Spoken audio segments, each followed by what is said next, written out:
በስመ አብ ወወልድ ወመንፈስ ቅዱስ አሐዱ አምላክ አሜን።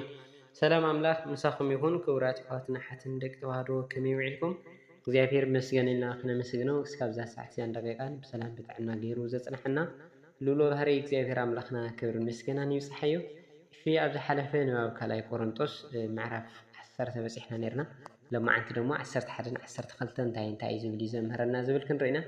ነዚ ቻናል ሓደሽቲ ዝኾንኩም ሳብስክራይብ ብምግባር ቤተሰብ ኩኑ፣ ተኸታተልቲ ዝኾንኩም ደሞ የኽብረለይና ወልኩ። ነዚ ቪድዮ ብላይክ ጀምርዎ ኣብ ከብለኩም። ካልኣይ ቆሮንጦስ ምዕራፍ 11 ጳውሎስን ሓሰውቲ ሃዋርያትን ኢሉ እዩ ዝጅምር። ቁሩብ ዘረባ ዕሽነት ክዛረብ እየ እሞ ክትዕገሱ ንምደለኹ እወ ተዓገሱኑ ዳ ብቐንኢ እግዚኣብሔር ኣቐንኣልኩም እየ እሞ ከም ሓንቲ ንጽሕቲ ድንግል ምእንቲ ከቕርበኩም ንሓደ ሰብኣይ ንክርስቶስ ኣሕጽየኩም ኣለኹ። ግና ከምቲ ተመን ብጉርሑ ንሕያዋን ዘስሓታ ከምኡ ንስኻትኩም እውን ብሓሳብኩም ተታሊልኩም ካብቲ ንክርስቶስ ዘለኩም ቅኑዕን ንጹህን ፍቕሪ ከይትርሕቑ እፈርሕ ኣለኹ። ስለምንታይ ሓደ እኳ ንሕና ዘይሰበኽናዮ ካሊእ ኢየሱስ እንተሰበኸልኩም ወይ ካማና ዘይተቀበልኩምዎ መንፈስ ካሊእ መንፈስ እንተተቀበልኩም ወይ ቅድሚ ሕዚ ዘይተቀበልኩምዎ ካሊእ ወንጌል እንተሰበኸልኩም ሱቕ ኢልኩም ትዕገስዎ ኣለኹም። ኣነ ካብዞም ብሉጻት ሃዋርያ ኣይና ዝብሉ ብሓንቲ እኳ ዝንእስ ኣይመስለንን። ክእለት ዘረባ እኳ ደኣ እንተዘይብለይ ፍልጠትስ ኣይጉድለንን። እዙይ ከዓ ብብዙሕ መንገዲ ገሊጽናልኩም ኢና። ንስኻትኩም ምእንቲ ልዕል ክትብሉ ኢለ ርእሰይ ኣትሒተ ወንጌል እግዚኣብሔር ብዘይወጋ እንተሰበኽኩልኩም ዶ ሓጢኣት ገይረ እየ። ንኣኻትኩም ምእንቲ ከገልግል ኢለ ካብተን ካልኦት ኣብያተ ክርስቲያን ሓገዝ ብምቕባለይ ወፂዐየን እየ። ምሳኻትኩም እንተለኹ እውን ምሳኣንኩ ንሓደ እኳ ኣየጸገምኩን። እቶም ካብ መቄዶንያ ዝመፁ ኣሕዋት ኩሉ ዘድልየኒ ገይሮምለይ እዮም እሞ ስለዙይ ንሓደ እኳ ኣየጸገምኩን። ድሕሪ ሕዚ እውን ከየጸግመልኩም ክጥንቀቕ እየ። ኣብ ሃገር ኣካያ እዛ ትምክሕቲ እዚኣ ሓደ እኳ ክሕድገኒ ዝኽእል ከምዘየለ በቲ ኣባይ ሓዲሩ ዘሎ ናይ ክርስቶስ ሓቂ ይብለኩም ኣለኹ። ዘየፍቅረኩም ስለ ዝኾንኩ ድየ እዙይ ዝብል ዘለኹ? ከም ዘፍቅረኩምስ እግዚኣብሔር ይፈልጥ እዩ። ግናኸ በቲ ዝምክሕሉ ከማና ኮይኖም ምእንቲ ክርከቡ ነቶም ምኽንያት ዝደልዩ ምእንቲ ምኽንያት ከስእኖም እየ። ከምዚኣቶም ዝበሉ ንባዕላቶም ናይ ክርስቶስ ሃዋርያት ከም ዝኾኑ ኣምሲሎም ብምጥባር ዝሰርሑ ሓሰውቲ ሃዋርያት ኣለዉ። ሰይጣን እኳ ንባዕሉ ናይ ብርሃን መልኣኽ የምስል እዩ እሞ እዙይ ኣየገርምን እዩ። ስለዚ ከዓ እቶም ኣገልገልቲ ሰይጣን ንርእሶም ኣገልገልቲ ጽድቂ እንተኣምሰሉ ዘገርም ነገር ኣይኮነን። መወዳእቶም ድማ ከም ግብሮም ክኸውን እዩ። ሃዋርያ ጳውሎስ መከራ ከም ዝበጽሖ ደጊመ እውን እብል ኣለኹ። ሓደ እኳ ከም ዓሻ ኣይቝጸረኒ። ከም ዓሻ እንተቖጸርኩምኒ ግና ኣነ እውን ቁሩብ ምእንቲ ክምክሓስ ከም ዓሻ ጌርኩም ተቐበሉኒ። ከምዚ ኢለ ብትምክሕቲ ክዛረብ እንተለኹ ከም ዓሻ እምበር ከም ፍቓድ እግዚኣብሔር ኣይኮንኩን ዝዛረብ ዘለኹ።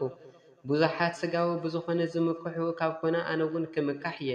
ንስኻትኩም ለባማት እንሃለኹም ነቶም ዓያሹ ብተሓጓስ ትዕገስዎም ኣለኹም። ሓደ ከም ባርያ እንተቖጸረኩም፣ ሓደ እንተዓመፀኩም፣ ሓደ እንተተበለጸልኩም፣ ሓደ እንተኰርዐልኩም፣ ሓደ እውን ገጽኩም እንተጸፍዐኩም ትዕገስዎ ኣለኹ። ንምዝራዊ እኳ ዘሕፍረኒ እንተኾነ ንሕና ነዞም ነገራት እዚኣቶም ንምግባር ድኹማት ኢና እብለኩም። ሓደ ክምካሕ ዝደፍር እንተሃልዩ ግና ኣነ እውን ክምካሕ እየ። ነዚ ኩሉ ግና ከም ዓሻ እየ ዝዛረብ ዘለኹ። ዕብራውያን ድዮም? ኣነ እውን ዕብራዊ እየ። እስራኤላውያን ድዮም? ኣነ እውን እስራኤላዊ እየ። ደቂ ኣብርሃም ድዮም? ኣነ እውን ወዲ ኣብርሃም እየ። ኣገልገልቲ ክርስቶስ ድዮም? ከም ዕውድኣ እየ ዝዛረብ ዘለኹ እምበር ኣነ እበልጾም። ካብኣቶም ሕልፊ ዝፀዓርኩ፣ ብዙሕ ግዜ ዝተኣሰርኩ፣ ብዙሕ ግዜ ዝተገረፍኩ፣ ብዙሕ ግዜ እውን ኣብ ኣፍ ሞት ዝበጻሕኩ እየ። 5 ግዜ ን40 ጭጉራፍ ሓደ ጎደል ብኣይሁድ ተገረፍኩ። 3,000 ብበትሪ ተዘበጥኩ። 1,000 ብኣእማን ተቐጥቀጥኩ። እታ ዝነበርክዋ መርከብ 3,000 ተሰብረት። ሓደ ለይቲ ሓደ መዓልትን ኣብ ባሕሪ ጸለል በልኩ። ብዙሕ ግዜ ኣብ ጉዕዞ ነበርኩ። ብውሕጅን ብኸርተትን ከዓ ተጨነቕኩ። ኣይሁድን ኣሕዛብን እውን መከራ ኣበርትዑለይ። ኣብ ከተማን ኣብ በረኻን ኣብ ባሕርን ተጨነቕኩ። በቶም ሓሰውቲ ኣሕዋት ተጨነቕኩ። ብስራሕ ብጻዕሪ ድቃስ ለይቲ ብምስኣን ብጥሜት ብጽምኢ ብጾም ብቁርን ብዕርቃንን ነበርኩ። ኣብ ርእሲ ዝኹሉ ከዓ እቲ ብዛዕባ ኩለን ኣብያተ ክርስቲያን ዘለና ሓልዮት በብመዓልቱ ይጨንቐኒ ኣሎ። መን እዩ ዝደኸመ እሞ ኣነ ዘይደኽመሉ? መንከ እዩ ብሓጢኣት ዝወደቐ እሞ ኣነ ዘይጉሂ? ምምካሕ ዝግባእ እንተኾይኑስ ኣነ እውን ብድኻመይ ክምካሕ እየ።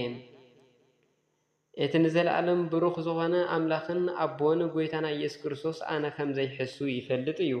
ኣብ ደማስቆ እቲ ኣብ ትሕቲ ንጉስ ኣርስጣስዮስ ኮይኑ ዘመሓድር ዝነበረ ሹም ክሕዘኒ ደልዩ ነታ ከተማ ይሕልዋ ነበረ። ስለዚ ኣብ ከፈር ገይሮም በታ ኣብቲ ቀጽሪ ዝነበረ መስኮት ኣውረዱኒ እሞ ካብ ኢዱ ኣምለጥኩ ይብል። ተወሳኺ ካልኣይ ቆሮንጦስ ምዕራፍ 12 ድማ ራእይ ጳውሎስ ኢሉ ዝጅምር ብምምካሕ ዝርከብ ጥቕሚ እንተዘይሃለዎ እኳ ምምካሕ እንተ ኣድልዩስ ካብ ጎይታ ብዘለዎ ራእይን ምግላፅን ክምካሕ እየ። ቅድሚ 14 ዓመት ሓደ ናይ ክርስቶስ ዝኾነ ሰብ ክስካዕ ሳልሳይ ሰማይ ከም ዝተወሰደ እፈልጥ። ብስጋኡ ይኹን ካብ ስጋኡ ወፃኢ ኣይፈልጥን እየ፣ እግዚኣብሔር ይፈልጥ። እዚ ሰብዚ ዝተወሰደ ብስጋ ይኹን ኣይኹን ኣይፈልጥን፣ እግዚኣብሔር ይፈልጥ። እዚ ሰብዚ ናብ ገነት ተወስደ።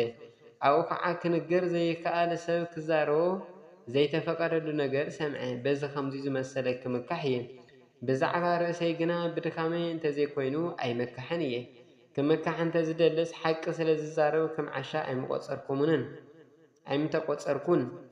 ኣነ ግና ሕዚ ሓደኳ ብዛዕባይ ልዕሊ እቲ ኣባይ ዝሪኦን ካባይ ዝሰምዖን ምእንቲ ከይግምተኒ ሸለል ኢለ ኣሓድጎ ኣለኹ። ብምኽንያት እቲ ብዙሕ ዝተገለጸለይ እምብዛ ምእንቲ ከይዕበ ከዓ ስጋይ ዝወግእ ናይ ሰይጣን ልኡኽ ተውሃበኒ። እዙይ ካባይ ከርሐቀለይ ንጎይታ 3 ሻዕ ለመንክዎ። ንሱ ግና ሓይለይ ኣብ ድኻም እዩ ፍጹም ዝኸውን እሞ ጸጋይ ይኣኽለካ በለኒ። ስለዚ ሓይሊ ክርስቶስ ኣብ ልዕላይ ምእንቲ ክሓድር ብብዙሕ ታሕጓስ ብድኻመይ ክምካሕ እየ። እንትደክም ሽዑ እየ ዝብርትዕ እሞ ምእንቲ ክርስቶስ ኢለ ብድኻም ብጸርፊ ብሓሳር ብስደት ብመከራ እሕጎስ ኣለኹ። ሓልዮት ጳውሎስ ብዛዕባ ሰብ ቆሮንጦስ ከም ዓሻ እየ ዝተዛረብኩ እንተኾነ ከም ዓሻ ክዛረብ ዝገበርኩም ንስኻትኩም ኢኹም።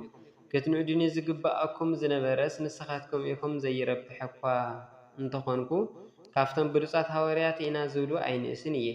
ኣነ ሃዋርያ ከም ዝኾንኩ ዘረድእ ብዙሕ ምልክትን ተኣምራትን ዘደንቕ ነገራትን ምስ ብዙሕ ትዕግስቲ ኣብ ማእኸልኩም ተገይሩ እዩ።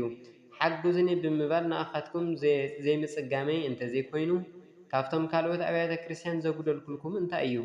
እዚኣ በደል እንተ ደኣ ኮይና ይቕረ በሉለይ። እንሆ ናባኻትኩም ክመጽእ እንትዳሎ እዙይ ሳልሳይ እዩ። ሕዚ እውን ሸኽሚ ክኾነኩም ኣይደልን።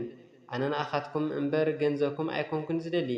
ወለዲ እዮም ንውሉዶም ገንዘብ ከዋህልሉሎም ዝግባእ እምበር ውሉድ ኣይኮኑን ንወለዲ ዘዋህልሉሎም።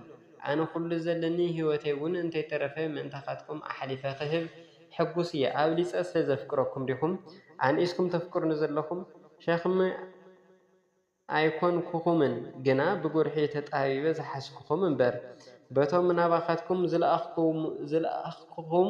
ዝለኣኽክዎም ገይረዶ ተበሊጸልኩም እየ። በቶም ናባኻትኩም ዝለኣኽክዎም ገይረዶ ተበሊጸልኩም እየ። ንቲቶ ናባኻትኩም ክኸይድ ለሚነዮ ነይረ፣ ምስኡ እውን ሓደ ሓው ሰዲደ ነይረ። ቲቶ ደኾን ተበሊጽልኩም ኮይኑ ኣነ ንሱን ብሓደ መንፈስን ብሓደ መንገዲ እንዶ ኣይኮናን ንሰርሕ። ኣብ ቅድሚያኹም ንባዓልትና እንከላኸል ዝጸናሕና ዶ ይመስለኩም? ኣቶም ፍቁራተይ ከም ፈቃድ ክርስቶስ ኣብ ቅድሚ እግዚኣብሔር ኢና እንዛረብ ዘለና። እዚ ኩሉ ከዓ ንስኻትኩም ምእንቲ ክትህነጹ እዩ። ክመጽእ እንተለኹ ከምቲ ኣነ ዘይደልዮ ኮይንኩም ከይረኽበኩም ናይ እውን ከምቲ ንስኻትኩም ዘይትደልይዎ ኮይነ ከይትረኽቡኒ ምናልባሽ እውን በኣሲ ቅኔ ቁጣ ዓሻራ መጽላም ስም ሓሜት ትዕቢት ህውከት ከይህልወኩም እፈርሕ ኣለኹ። ከምኡ እውን እግዚኣብሔር ብሰንኪኹም ከይሕፍረኒ። እዙይ ከዓ እቶም ቀደም ሓጢኣት ዝገብሩ ዝነበሩ ካብቲ ዝገብርዎ ርኽሰትን ምንዝርናን ዕብዳንን ብዙሓት እንተይተነሱ ከይጸንሑ እሞ ከይጉሂ እፈርሕ ኣለኹ ይብል። ተወሳኺ ንባብ ካልኣይ ቆሮንጦስ ምዕራፍ 13 ይቕጽል።